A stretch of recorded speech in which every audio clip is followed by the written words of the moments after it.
we're young and we have the freedom to explore. We say that we value job satisfaction and happiness more than we value wealth and stability, but all too often, our choices say the exact opposite. So let's re-examine our childhood answers to what we wanted to be when we grew up. Let's dare to dream. You may never be an astronaut or a dolphin trainer or an author, and I may never be the president. But at least when we look back on our lives, we'll be able to say that we tried.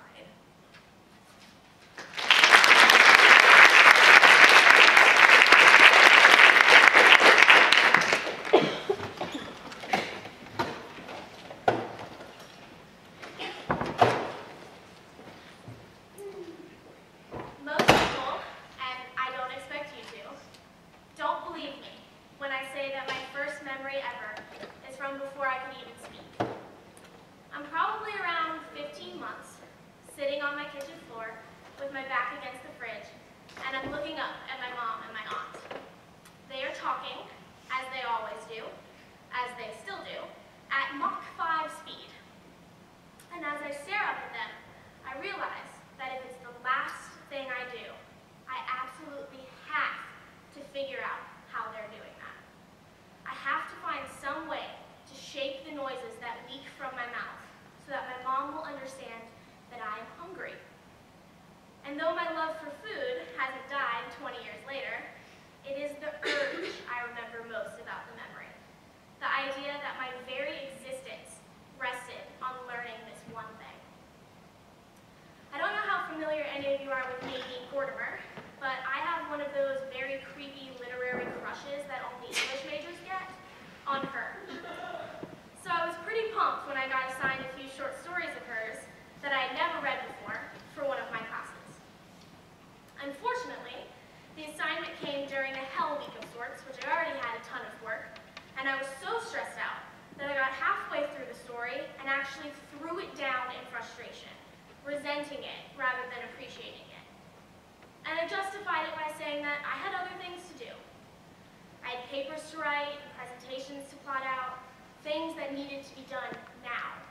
And I'd read the story later. I'd skim it to make sure I didn't miss that question on the final. Because absorbing myself in South African literature just didn't quite hold the same value as getting an A on my Latin midterm. And then I thought of that little girl, wide-eyed on the linoleum floor, whom I had known such a long time ago. When did I lose my younger self? When did the little kid who found everything around her absolutely fascinating start prioritizing the things that she learned? When did I decide that letters on a piece of paper with a plus or a minus beside them meant more to me than the ability to sit down and lose myself in someone else's beautifully crafted words? I think, too often, we patronize or overlook the opinions of our younger selves because we believe that growing older is synonymous with growing wiser, which, granted, a lot of the time it is. But I think that if each one of us, tonight, got to meet our 3-year-old selves, they'd remind us of some of the things that we used to know and forgot along the way. Things probably worth remembering every once in a while. Granted, 20-year-old me knows how to do a lot more than 3-year-old me. I can now successfully tie my own shoes, do my own laundry, recite my multiplication tables. But it feels like the older I get, the more I know how to do things, and the less I know why I'm doing them. I miss that constancy of childhood, the black and white view of the world which we often find infantile now. So, what would we learn if we took a second and listened to our 3-year-old selves? What could that pigtailed, blue-eyed little girl tell me about how to live my life now? Well, if 3-year-old me is anything like my 4-year-old cousin, she might tell me that I look like Gru from Despicable Me. 4-year-olds are harsh. But I think, instead, she'd show me that I need to find the wonder in everything that I do. Have you ever met a 3-year-old who wasn't absolutely riveted by their very existence? Everything, and I truly mean everything, is groundbreaking to them.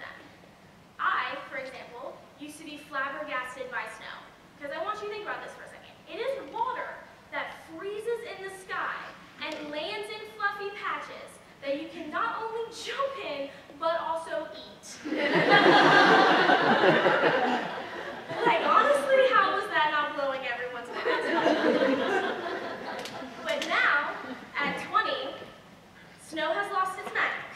In fact, it almost irritates me. All I can think is how cold my feet will be, or how I'm not going to be able to drive to the store, or how, in the case of last semester, I had no power because of the snowstorm, and therefore no TV, no Wi-Fi, and no heat for 3 days. My 3-year-old self would have been pumped about this situation. She would have been innovative and made a blanket fort and created hand puppets on the wall with a flashlight and told ghost stories with poor plot lines to her older sister.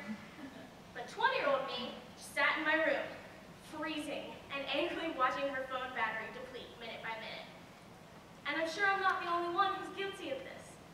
We are so immersed in our culture of now, that anything that distracts us or slows us down instantly agitates us. Our 3-year-old selves had it right. They think everything around them is worth stopping for. Even the things they've seen 100 times, like how their mom puts on her lipstick, or how trees seem to fly when they're riding in a car. And then, somewhere between 3 and 20, someone explains that the trees aren't flying. The car's just going really fast. And we lose that wonder. Mysteries turn into facts, and eventually, mistakenly, we start to think we have it all figured out. We think just because we can explain something, we can't also be amazed by it. And we are wrong. Everything around you deserves your wonder. Find something you've seen 1,000 times and look at it the way your 3-year-old self would have. Ask questions. Let yourself be amazed. Little me was right. Snow is magical. But so is that beat poetry night you're about to pass up so you can get ahead on next week's readings. Or that conversation with a friend you just blew off because your term paper is due in 2 days. We need to remember that, yeah, life is challenging, but it's not a contest. Being on a mission doesn't mean that you can't stop to smell the roses or frolic in the snow. And sometimes, especially in weeks like this one, where the weather is getting colder and the work seems never ending, I try and remember that little girl leaning against the fridge. How excited she was to learn. How floored she was by something that would one day be second nature to her. I close my eyes and I think of her, and then I take a deep breath, open them again, and try to find the wonder.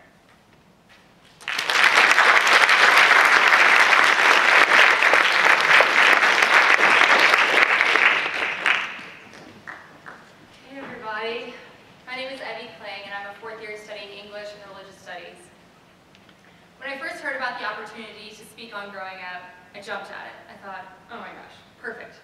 I've got a lot of great childhood memories. People are going to love to hear these things for about 30 minutes on end. So that's what I'm going to do right now.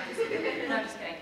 I actually realized 2 things. I realized, A, none of you want to hear about my childhood memories. B, you definitely don't want to hear me talk about them for 30 minutes. So I will take the next short bit of time to do something else. These 2 realizations put me back at square one. They put me back at square one, and I realized, actually, my impulse to talk about childhood in conjunction with growing up might not have been quite on point. Because growing up implies that there is, as Jackson talked about, some liminal space. It's some space in transition between childhood and adulthood. It's some indefinable, mysterious cloud of angst that we can't really get our hands on. I mean, that's why we're talking about it, right? We want to try and define what it means to grow up. And so I said, okay, I want to get in that cloud. And it was angsty, but it was also friendly because it gave me a definition and 3 points that I want to make tonight. And the definition that I came up with is that growing up is the process of learning to do for ourselves what others used to do for us. Again, learning to do for ourselves what others used to do for us. And I think that this takes shape in 3 ways. As we grow up, we learn to teach, we learn to make our own fun, and we learn to relate well. So first, to teach. You and I, we've been taught for a long time. I mean, what, from newborn out of the womb until now, we've sat in the presence of those older, wiser, more knowledgeable than us, and they've taught us things. They've taught us the English language, and they've taught us how to explicate a poem. They've taught us algebra. And these are beautiful, wonderful things. They've made us more rich, they've made us richer and fuller people. But I think that as we grow up, an important, really essential skill to learn is how not only to be taught, but also to teach. So let's consider what a teacher does. A teacher takes an idea and communicates it in such a way that's cogent and concrete and accessible to her students. And her students may choose to reject or agree with that idea, but she does provide that point of access. As we grow up, it's important that we learn to communicate with others in such a way that provides access, in such a way where we can communicate our deepest held convictions, our most fervent passions, the questions that keep us up at night. And people can agree or disagree with them, but they can never say that they don't understand. As we grow up, we learn to communicate well, to teach others about ourselves. The second thing that we learn as we grow up is how to make our own fun. And initially, when I was thinking about childhood, I did pull up a list of anecdotes that I wanted to tell you and share with you. And I told you that I didn't include any, but I did lie because I have just one coming up. And it's this. I'm from Richmond. I grew up in a really loving family, but especially when I was younger, we were relatively middle class. I never worried that there would be food on the table, or new shoes if I needed them, but there wasn't a lot of extra money to go around, and so as a result, my dad labeled himself Fun Captain. And this job title basically it consisted of entertaining the children at little to no cost. I don't know if any of you are from Richmond or if you've been there and visited, but there's a street called Monument Avenue, and on Monument Avenue there are a lot of statues and monuments lining the street. They're huge. And a lot of cars pass by these monuments every day. And the people in those cars take little note because they have better things to do. They have work to get to and boring things to do. I don't know, whatever grown-ups do, that's what we're talking about, right? So these people in the cars take little note of what the monuments mean or why they're there. But my dad, Fun Captain, remember we're getting back to the anecdote, my dad, Fun Captain that he was, looked at the monuments and said, yeah, I can do something with that. So we would go on Saturdays and he would take us and we would climb up Robert E. Lee. We would ascend Stonewall Jackson's horse. And it was really fun. I was a 3-foot little monkey, and so I couldn't do anything. I couldn't actually get to the top, but it was the pursuit. It was the effort of trying to get to the top that mattered. It was pushing my brother up on my shoulders and thinking that we could get to the top. My dad took something mundane, a statue on a street, and he turned it into something fun, a jungle gym for his 3 kids. Let's take it and make it a little bit more relevant to UVA students. Streaking the lawn. Someone looked at a giant patch of grass and said, yeah, I can do something with that. I'm gonna get naked and run all over it. It's really weird, okay? It's really bizarre. I've had friends from other schools come and visit and they're like, you do what? What? But that resulted from someone looking at that patch of grass and saying, okay, let's make some fun. And it is fun. It's risky, and it's weird and abnormal and unusual, and it's fun. And I don't do it every night. I mean, now you're probably going to get the idea that I have some weird fetish. But my point is that you can take something mundane, like a patch of grass, and you can turn it into something memorable. I mean, people often associate adults with being boring. I actually don't think that at all. I think the most adult thing that you can do is look at something boring and say, yeah, bring it on, I'll make something fun. That's what it means to make your own fun. That's point number 2. Point number 3 is that as we grow up, we gain an ability to relate to others well. And I think that points number 2 and number 3 are related to each other. Having fun and relating well are very, very tightly bound. But I think that C.S. Lewis has a really good point in his book, The Weight of Glory, about the order in which these need to take place. He writes, we must play, but our merriment must be of that kind, and it is, in fact, the merriest kind, which exists between people who have, from the outset, taken each other seriously. No flippancy, no superiority, no presumption. We learn to take people seriously. We learn to look at them as valuable, as worthy of examination and of knowing. What better thing is there than when you look at someone and you know them to their core. I'm assuming if you are in this room right now, that you or someone who dragged you here loves to read. And I'm an English major, like I told you, so I had to bring books into it, right? Why do we love to read? We love to read because we feel inherently wrapped up in another person's thoughts and feelings. We love to read because we can labor to know the depths of a character's heart, and we can understand him. We love to read because the characters in books help us to understand ourselves better. This, I think, is how we begin to relate to others as we grow up. We learn to walk with them, patiently wanting to be what they need us to be, and wanting to know them to such an extent that we can know what they need. And we do this because we assume that if they also are growing up, that they would do the same for us. This give and take dynamic begins to elevate relationships from the sublime simplicity of childhood friendship, which in and of itself is beautiful, to another kind of beauty, to the rich revelry of adult relationships. If we go back to the definition that I originally proposed, to grow up means learning to do for ourselves what others used to do for us. I think this is a beautiful thing because it frees us to care for and about others in ways that we were previously unable to do. I think this newfound ability to relate to others, to teach them, to be taught by them, and to have fun with them is right, natural, wonderful, and good. And I hope that we embrace it as it comes. Thanks.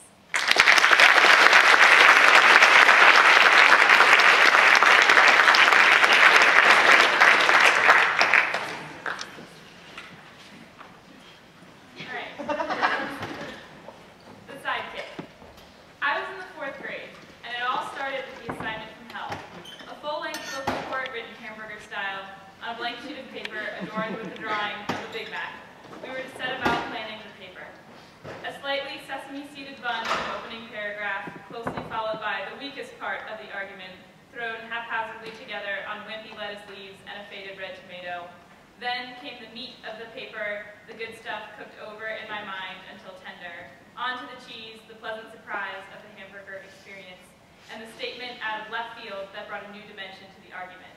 And finally, the conclusion, with the less sesame-seeded bottom of the bun, the boring restatement of the thesis. My mother was to sign the assignment directions handout, taking note of the bolded, underlined, italicized, and significantly enlarged requirement with the asterisk must be written fully in cursive. We were given a list of 32 names labeled inspirational people of the modern era. The directions asked us to choose a person on the list who we looked up to the most, and no, we could not venture and write about our own mothers. There was, however, Mother Teresa as an option, and Arthur Ashe, Maya Angelou, and Michael Jordan, Neil Armstrong, and John F. Kennedy. I picked based on the strangest sounding name, and that was Mohandas K. Gandhi. In the end, that was a really bad decision based solely on that cursive little asterisk part. But there was the hamburger, the loincloth leader on the sesame top bun with the South African lettuce leaves and a tomato against the apartheid, the salt march to scorn the British beef patty and the cheesy hunger strike, and his thin image of the loom spinning cotton on that bottom bun. Tucked behind the school library shelf of chronologically ordered bright yellow Nancy Drew books, I skipped recess for the first time in my elementary school career. It was even kickball day, but I was too engrossed in the autobiography of peace, Mohandas K. Gandhi. I ended up only getting a B- on the assignment because my 4th grade teacher marked that my capital cursive G's steadily declined in neatness and formality as my paper went on, particularly in the division of India and Pakistan scenes. But for 10 years and counting, Gandhi became my hero. I'm an artist, so I used to draw him over and over again in the margins of lined notebooks, perfecting the roundness of his glasses. I quoted him, and for a 4th grader, that can be rather alarming. Daring to move beyond the typical be the change you wish to see in the world. I would daydream that one day I'd even wake up in India as his reincarnate. My loincloth was a bit more covering and female-friendly, thank goodness. But every time someone would ask me what I wanted to be when I grew up, I shouted vehemently, peace advocate. Now, that did draw a lot of strange stares and questions, but I must say I never felt too peculiar, for we do live in a world of aspiration. So think about the first time someone asked you what you wanted to do with your life when you grew up. For most of the people in this room, I bet it's somewhere aged 5 or below that you got that question for the first time. So how on earth are you supposed to make an accurate conception of what you'd in fact like to be when you grow up if your only knowledge of the world consists of no more than comprehending that Red Power Ranger is the strongest and that Uncle Tito from Rocket Power gives esoteric surfing advice, which is highly exclusive to those of us who cannot, due to geographic limitations, hang Ken. But there is a certain sadness I feel in growing up because from the moment we are born, we are somehow expected to know our end. We spend far too much time looking up at examples, primping, and perfecting a damn cursive G, as if that will miraculously give us purpose. But I'm not saying that we shouldn't be inspired by those who come before us. I still have Gandhi quotes plastered to my wall, shoved in corners of my backpack, and some waiting to be rediscovered in pockets. Now I'd say the question for us has become, and what exactly do you plan to do with your degree after graduation? And my answer is, I have no freaking clue, an English major peace advocate, but hire me, I promise I have skills, just maybe. Why does growing up always have to be about becoming the person a fourth grader writes a hamburger essay on? Why is growing up all about craning your neck too far back, expecting purpose to fall from above, from a list of 32 names of inspirational people of the modern era? I'd like to think that those are semi-large questions, but now I guess I should address why you've been listening to me talk about Mohandas K. Gandhi when it is in fact Batman and Robin who have been up on the screen. So, here's my theory. In this pimply, hormone-squirting world of overactive amygdalae and excruciating social awkwardness that so characterizes growing up, the person who is most inspirational, the one with the most impact on our lives, is not on a list of 32 hotshots. It's your sidekick. So, here's my sidekick. This is my brother Alex. He's 14 months younger than me, and this is us, obviously, giving new definition to the term troublemakers at ages 3 and 4. And when I'm asked to think of my childhood, this is what I will most fondly remember. Never doing chores as my mother and father had assigned. When asked to pick up craft project, we'd sing Barney's cleanup song in unison and sweep, not our scraggly bits of construction paper or dried up Cheerios into the garbage, but we'd sweep the ceiling. To this day, that floor still has dried Elmer's glue toe prints, but hell, we cleared those spider webs out of high corners like champions. And then there was the time my father asked us to do leaves, and we turned our rakes into battle ram horns and ran at each other until somebody bled. They were both in timeout and bound on a 4-year leaf duty contract with my father. So, this is us on our first day of school. This is one of the very select few pictures in which I am taller than my brother. However, I just want to take a quick second to pause and compliment the ladybug and frog backpacks we have going on. The jumper high socks combination with the blue stripes, and the 2 front teeth that are still missing. So if you go back, yep, still gone. So, unsurprisingly, we got into a great deal of trouble in our elementary school days. I had 10 minutes taken off my recess just about every afternoon for daydreaming, getting in fistfights with boys, and for karate chopping Brianna Spence in the neck, making fun of my inability to do a cartwheel.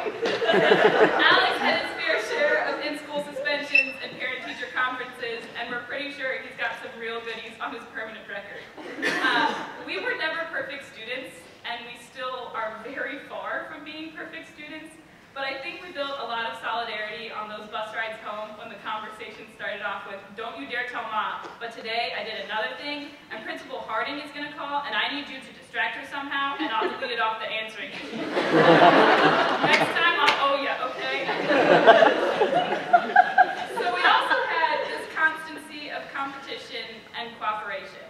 And when I was 13, Alex fell 2 stories climbing a magnolia tree at my aunt's house. He passed out on the way down and went splat lifeless. Medevac took him straight to the hospital where they found no head trauma, no broken bones, no bruises, but a 4-inch split as deep as a paper cut across his lower back. 1 week later, I fell 5 feet climbing our neighbor's tree, and I had an ass so badly bruised that I had to sit out of the next 2 weeks of soccer practice. So at the dinner table, we battled, and occasionally we still go to war over every last word. Perhaps the best way to describe our competition is such. I find a song I like, I say, "Hey Alex, I'm digging this song, you should check it." His response is one of 3 options. 1, stop sending me music. 2, this is the worst damn song I've ever heard. I'm insulted that you would ever suggest it to me. 3, just no response at all. So just give it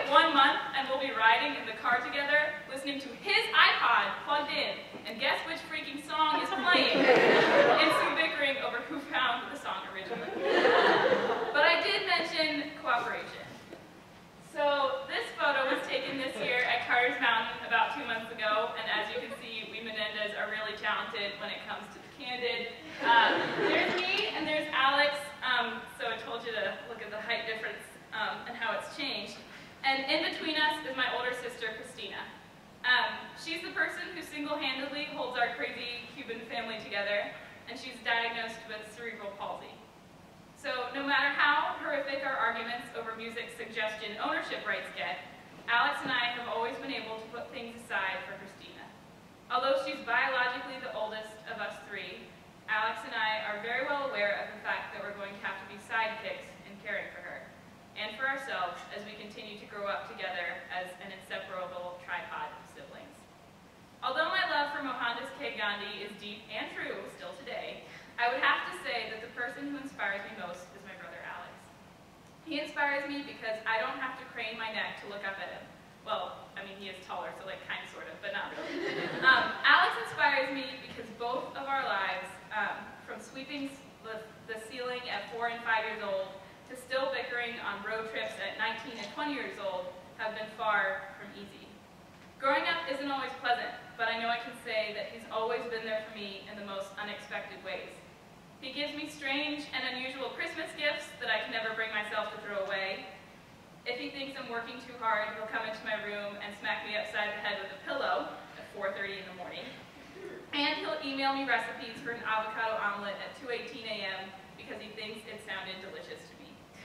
Alex will claim that he hasn't done anything special and that he doesn't deserve recognition, or that he likes to put just enough effort in to get by and then chill. But this is what he does for me. I wake up and I think of him and I want to make him proud. I'm always trying to impress him. And in choosing to live my life that way, there has been the real personal growth. I know that I'm never likely to be a Gandhi reincarnate. I'm far too self-conscious for a loincloth, and I honestly prefer the convenience of my contact lenses over my glasses. But what I do know is that I'm a sister who tries really hard. And although I can probably count the number of times I've said I love you to him on one hand, it's also because he doesn't take it super well, it doesn't mean I don't care about him probably much more than I should. Growing up isn't about the future. It's far from making that list of 32 hotshots and a hamburger analogy. It's not about looking up, but rather to your sidekick, to the person who has seen you through everything and shared the incredible journey that is growing up exclusively with you. Thank you.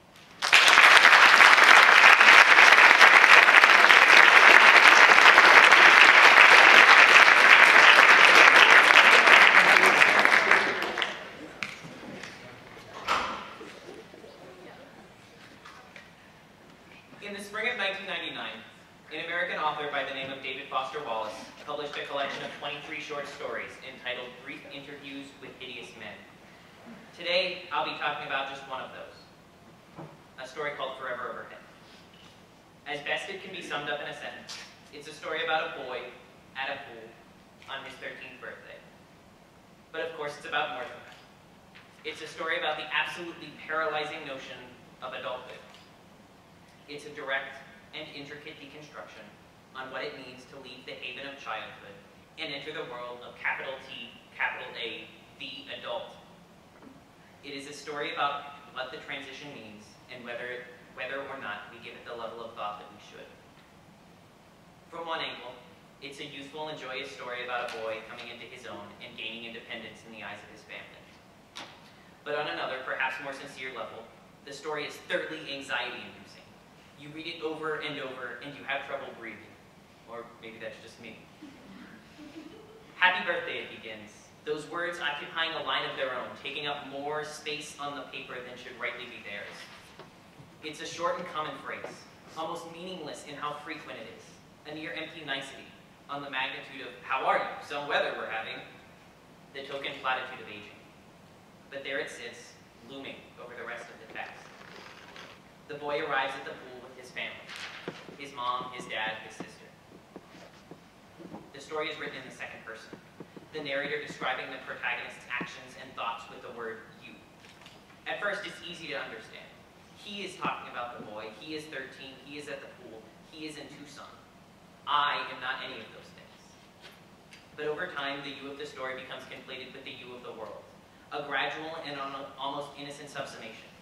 You begin to hear the words of the story, the instructions of the narrator in equal parts you, the boy, and you yourself. You smell the deep, clean smell of the chlorine, a flower with chemical petals. And you see it too. Around the deck of this old public pool on the western edge of Tucson is a cyclone fence the color of pewter, decorated with a bright tangle of locked bicycles. Beyond this is a hot black parking lot, full of white lines and glittering cars. A dull field of dry grass and hard weeds, old dandelions' downy heads exploding and snowing up in a rising wind. And past all this, reddened by a round, slow September sun, are mountains, jagged, their tops sharp angles, darkening into definition against a red, tired light. Against the red, their sharp connected tops form a spiked line, an EKG against the dying day. You decide you want to go off the diving board. Your parents are sitting next to you as you walk off to find the line behind the high dive. You hear the shouts of your sister as she plays Marco Polo nearby. And as you wait, you think about time. Our story is dominated by the temporal, by the fixed, confining cadences of the pool deck, the shadows of the deck chairs like sundials on the hot concrete, the rhythmic rebounding of the diving board with the brief, almost shocking silence, followed by a punctuating splash and an exclamation point of water. There is a rhythm to it, Wallace says, like breathing, and it feels confining, arresting. It feels terrifying. You stand in line. You're inside a machine that moves only forward. Time lurches forward, jumper by jumper, ladder rung by ladder rung, building closer to your inevitable plunge. You begin to climb the ladder, and the weight of your age pushes your feet to the cold metal of the rungs until they hurt. It's an unthinking system of movement, and you feel trapped, person after person, abraded in a violent topple off the board, each taking the same mechanical, tiny heartbeat pause before throwing themselves into the unknown. Where's the time for thought? Where is the time for understanding? Finally, you're high enough on the ladder to see two black ovals at the end of the plank, from the feet of all of the people who've jumped before you. They look like eyes, blind and cross-eyed. The bald man behind you, the old woman with the blue veiny legs in front. They leap blindly. Thus far in life, you've observed every detail. The tinny sounds of the speakers attached to the clubhouse behind you, the change in your sister's voice that says she's been Marco for a few rounds too long. You have the ability to see nuance, to collect it. You are as much the author of your own story as you are the participant. There is beauty, detail, vivacity in every moment. But in this rhythm and in this plunge, there is no detail. There's only formless water that heals itself after every violent entrance. Where's the vibrancy of what came before? No one thinks about that. There's only the machine that marches forward, and no one has thought about what you're giving up and what you're getting in return. It may be all right to do something scary without thinking, you think to yourself, but not when the scariness is in the not thinking itself. You should get to think. It should be required. You climb up to the top of the plank and put the tender bottoms of your feet onto the board of the high dive. The rough plaster breaks against your flesh. And you stand on the back edge of the board. For a moment, you just stand. Overhead. Overhead, where you can see the whole complicated thing. Time slows. It thickens around you and your heart gets more and more beats out of every second. It is still and quiet, with no real sound but the blood squeaking in your head. Time stops, and the cadence of the machine has been broken, if only for now. But it doesn't matter for how long, because you are overhead, and you can see the whole complicated thing. It is amazing, you think. You could really stay there forever, vibrating inside so fast you float motionless in time. This is what people call a view. The tinny music starts playing, and the smell of the pool wafts back to your nostrils. The bald man behind you begins to look agitated. Of course, you must jump, and you must grow older. But whereas others have been propelled forward only by their weight in a violent and abrasive topple, you step forward on your own, with thought and clarity, with agency. You bound to the end of the board, slower than the rest, but firmly and without doubt. Your feet covered the black and cross-eyed eyes at the end of the board, and then you're in the air. The board rebounds with its characteristic sound, and the same silence ends with the same splash of the plunge into the skin of the water. The same water as everyone else. The same void. But it's different for you. because a part of you will always remain forever overhead. Thanks.